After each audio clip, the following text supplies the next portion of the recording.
আমরা এখন দেখেন আমরা এখন জলই গেস্ট হাউসের ভিতরে আছি। অনেক মানুষ ঘুরতে আইছে। এখন আমরা কিছু মানুষের সাক্ষাৎকার নিব। আসলে আমরা ভিতরের দিকে যাই। এই দেখেন কত বড় বিল্ডিং, আপনার টাওয়ার দেখছেন। এটা হলো আমাদের বাংলোর টাওয়ার। আসলে আমরা ভিতরের দিকে যাই, ভিতরে যাই কিছু মানুষের সাক্ষাৎকার নিব, আপনারা দেখবেন। আরে না, সামনে আসেন।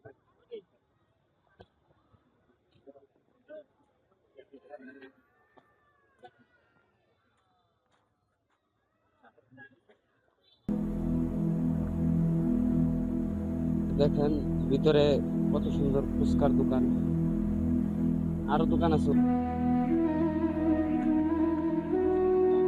এই দেখেন কত সুন্দর দৃশ্য। মানুষ আর মানুষ।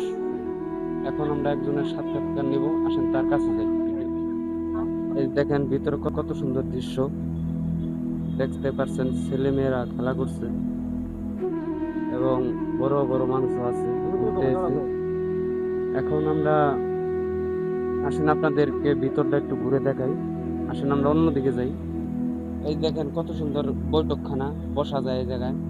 আর ওই যে দেখতে পাচ্ছেন আমাদের রসুলপুর গেস্ট হাউস ভিতরে, এটা দোতলা করা। এই দেখেন রসুলপুর বাংলোর সাইনবোর্ড আপনারা দেখতে পাচ্ছেন।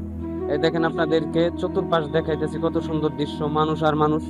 এই দেখেন কত গাছগাছালি আপনারা দেখতে পাচ্ছেন, কত মানুষ, কত সুন্দর পরিবেশ আপনারা দেখতে পাচ্ছেন।